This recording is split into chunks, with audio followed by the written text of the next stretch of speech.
Շնորհակալ եմ, այո, մեկ ամիսը շատ արագ անցավ, հələ մի բան էլ ավել, երբ այս նույն տեղում, որտեղ որ հիմա գտնվում են ձեր տեսախցիկները, քննիչներն էին աշխատում հերթով, որոշում էին, թե ինչն են թողնում, ինչն են տանում, իհարկե հիմնականում տանում էին, այլ ոչ թե թողնում էին, եւ իմ նեմնի երկու գործը արդեն այն գործերից է, որը հանրությանը շատ հայտնի է եւ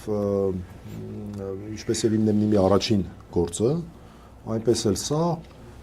այն ցավոք սրտի սակավաթիվ գործերից է, որ նաեւ ստացել է միջազգային արձագանք։ Առաջին իսկ րոպեներից, եթե դուք հիշում եք, ես իմ գործընկերը շատ ակտիվ աշխատել ենք հանրության հետ, օգտագործելով տեխնիկական հնարավորությունները լայվերով, հարցազրույցներով եւ այլն, եւ կարմիր թելով մի բան էր անցնում, որ առաջին գործում դուք տեսաք, որ ուղղակի մեդիա գործունեություն իրականացնող անձանց նկատմամբ նման ակնհայտ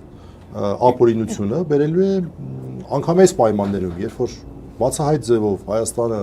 Եվրամիությունից ինչ որ հիբրիդային չեմ ինչերի դեմ իրականում ոնց որ թե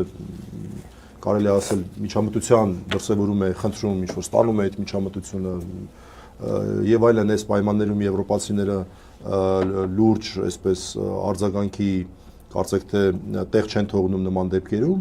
բայց անգամ այս պայմաններում մենք ունենում ենք նաեւ միջազգային արձագանքներ։ Իսկ առաջին դեպքով մենք ունեցանք ամենահեղինակավոր միջազգային կառույցներից շատ հստակ արձագանքներ, իդեպ ուզում եմ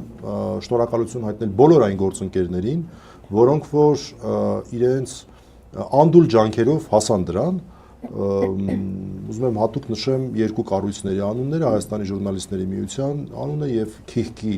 անունը, որոնք երկուսն էլ ամենաակտիվ աշխատանքն են իրականացնում, որպեսզի այս տեղեկատվությունը տեղ հասնի,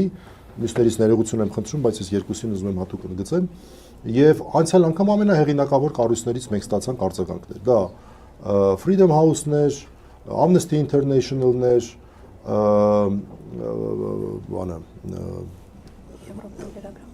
Եվրոպայի լրագրողների ֆեդերացիան եւ մյուս ամեն հայտնի կազմակերպությունը միջազգային ոչ կառավարական խոսքով, հա, ամենահեղինակավոր կառույցներից այնքան շատ են, որ նույնիսկ մոռանում ենք, որին հիշենք, որին թողնենք։ Եվ այս անգամ եւս մենք ունեցանք մի նոր կառույցից արձագանք, շատ կարևոր արձագանք, որը ի տարբերություն նախորդ անգամվա պաշտոնական կառույց է, այսինքն ինչքան էլ հեղինակավոր լինի, կարող է լինել պաշտոնական, ոչ պաշտոնական։ Եվրոպայի խորհրդի կառույց է, լրագրողների անվտանգության հարթակը,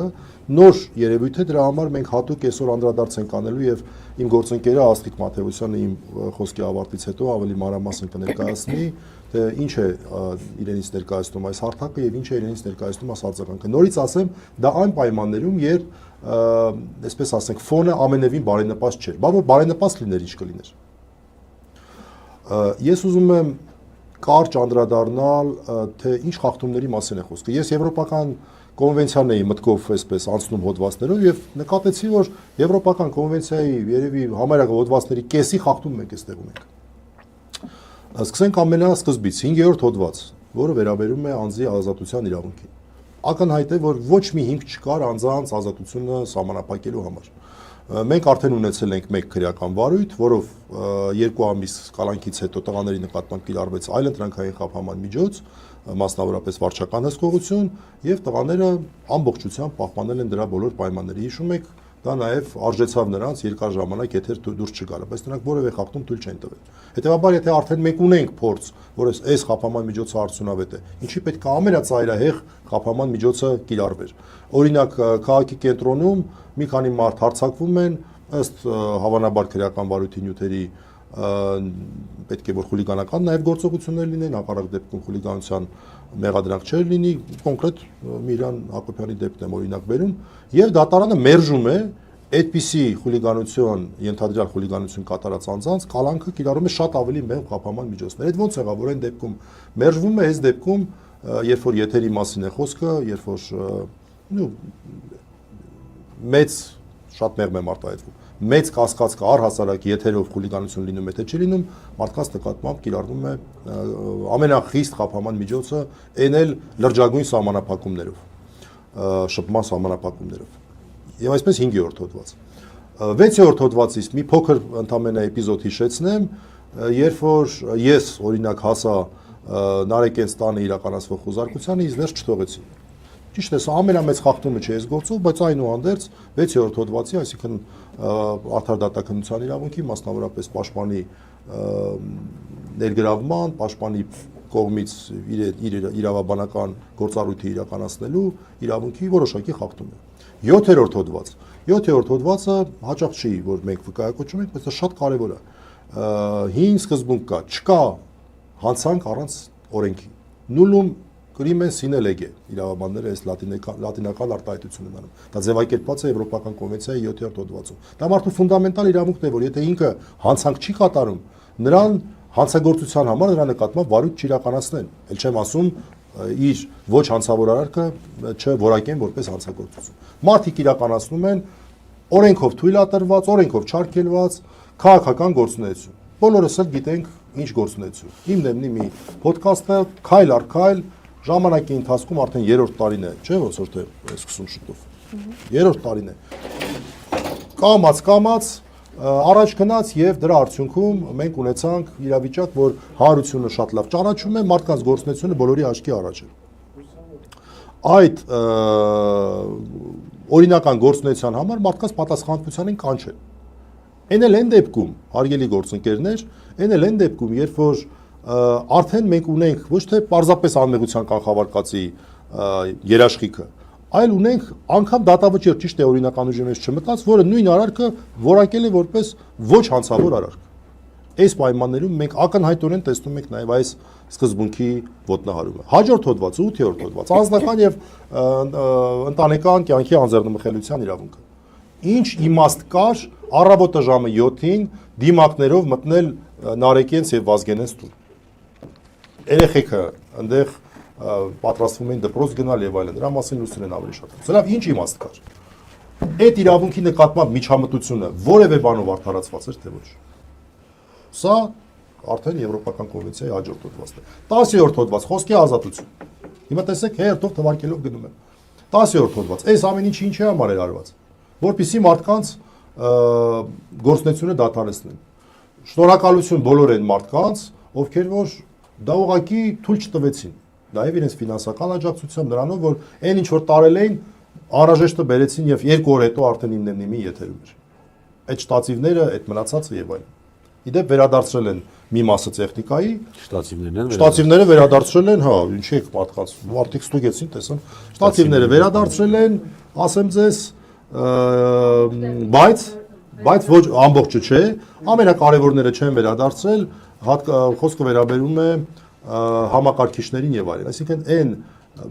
հատվածը, որը որ արդեն իսկ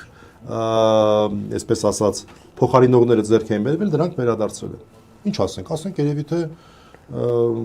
լավ է, որ վերադարձվել են, բայց վատ է, որ տարվել էին առհասարակ։ Հաջորդը նույն խոսքի ազատության հետ կապված։ Լրատվամիջոցի գործունեության խաթարման դրսևորում ենք մենք համարում նաև բացարձակ անհիմն երկու այլ լրագրողների՝ Դավիթ Ֆիդանյանի եւ Իշխան Խոսրոյանի ձերբակալումը։ Բացարձակ մեր համար այդպես էլ մնաց անհասկանալի, թե այս մարդկանց ինչի տարան, Իշխանը 6 ժամ մնաց անազատության մեջ, Դավիթը 2.5 50 ժամ, այսպես անազատության մեջ մնաց եւ կարծում ենք, որ դա նույնպես նպատակ էր հետապնդում դադարեցնել անտիֆեյքի գործունեությունը։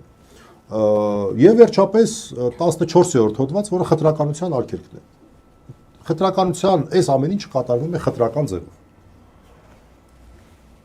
Մենք չենք տեսել պրոիշխանական նման գործունեության մասով որևէ միջամտություն, քրեական հետապնդում, էլ չենք ասում մասկաներով ԱԱՑ-ի աշխատակիցները գնան։ Ես չեմ հասկանում, մեր երկրում ԱԱՑ-ն շատ կարևոր գործառույթներ ունի, որ պետք է իրականացվի։ Դրա համար է մեր հասարակության գիտակից հատվածը հարգանքով վերաբերվում այդ կառույցին, բայց մենք տեսնում ենք միտեղ գնում են պատարակի զերծման հարցով են զբաղվում, մյուս տեղ գալիս են շտատիվների տանելու կազմակերպման հարցով են զբաղվում, սա մեր համար անհասկանալի է։ Խաղաղության պայմանները նորմալ չեն։ անգորսոր չմնա։ Դե չգիտեմ, գուցե նորմալ է։ Ես այսպես լավ միջազգային փորձին չեմ տիրապետում, բայց իմ կարծիքով ազգային անվտանգության ծառայությունը պետք է որ անվտանգային բնույթի մարտահրավերներով զբաղվի, որոնք որ կարծում եմ մեր երկրում շատ են։ Վերջում ընդհանրապես կուզենամ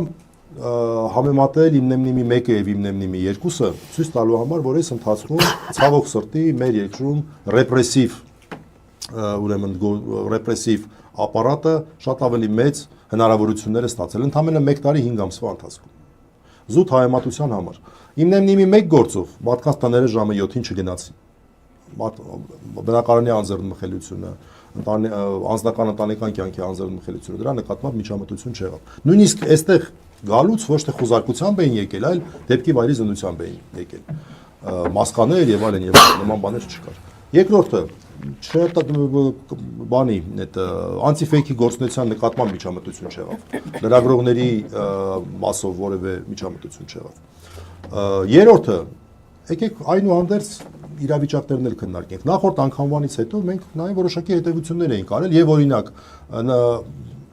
արդեն իսկ երկար ժամանակի բոլոր հաղորդումները սկսվում են շատ հստակ, միանշանակ, բավական տևական ծանուցումով, որ ուղղված է միջազգային ներողությունը, որ ուղղված է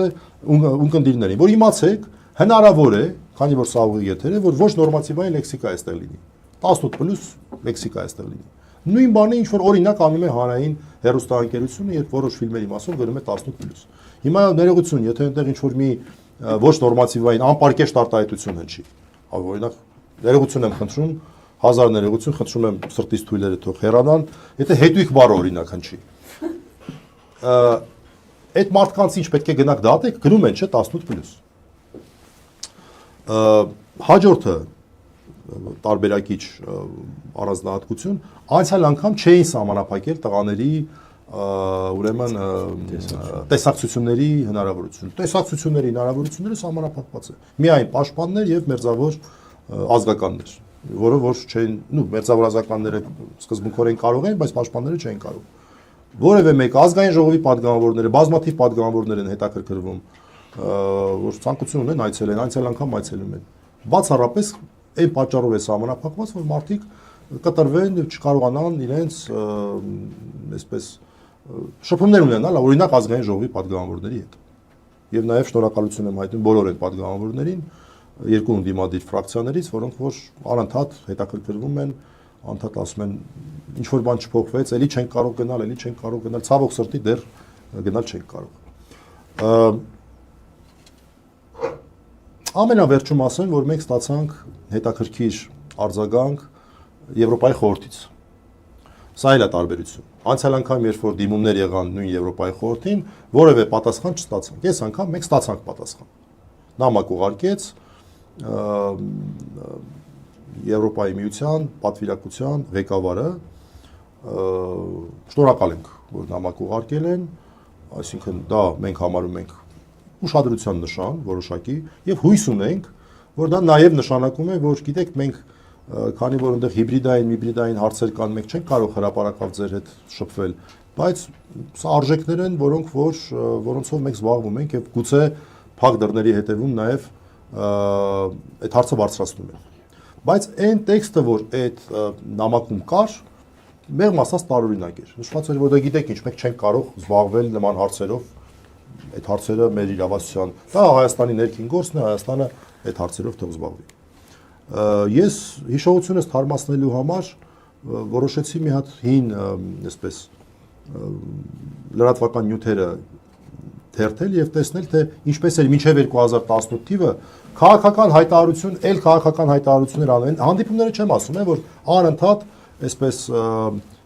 այն մարդկանց հետ ովքեր որ ձերբակալվում են եւ այլն, անընդհատ հանդիպումներ լինում եւ դա հրապարակվում էր, այդքի չեմ էլ ասում, այդ չեմ ասում։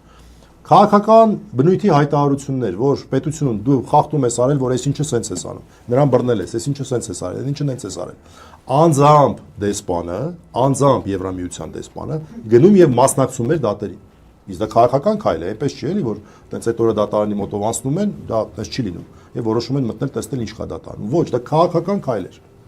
Բայց հիմա ինչը փոխվեց, արժեքները փոխվեցին։ Դե փոխվեց այն, որ այլևս բացահայտվեց, որ այդ արժեքները մեղմ ասած առաջնային կարևորություն չունեն եւ քաղաքական նպատակահարմարությունը ամեն ինչից վեր է։ Չէ՞ որ սա գուցե կարճաժամկետ էֆեկտ ունենա, բայց երկարաժամկետ կտրվածքով բոլոր այն մարդկանց համար, ովքեր տարիներ շարունակ ազնվորեն, այլ ոչ թե գրանտներով կամ աշխատավարձով կամ չգիտեմ ինչով, այդ արժեքներին հավատացել են, այդ մարդկանց վստահությունը, չգիտեմ, անվերադարձ կորավ, թե ինչ որ ձևով հնարավոր կլինի վերականգնել, որովհետև սա որևէ կերպ չի կարող համարվել արդար, ես այդ բառը օգտագործեմ։ Ու առհասարակ իմ նեմնիմի նկատմամբ էս հետապնդումը եւ արդարությունը ծայրահեղ տարբեր բևեռներում են գտնվում։ Սա ծայրահեղ անարդար վիճակ է։ Կներեք երկար խոսեցի այսքանը, խոսքս ուզում եմ փոխանցեմ Աստղիկ Մաթևոսյանին, որ Եվրոպայի խորհրդի լրագրողների անվտանգության հարթակի մասին շատ կարճ ներկայացնի, որպես նոր կառույց, որից հետո արդեն Լուսինեն խոսի եւ ես ուզում եմ առիթը օգտագործնելով իմ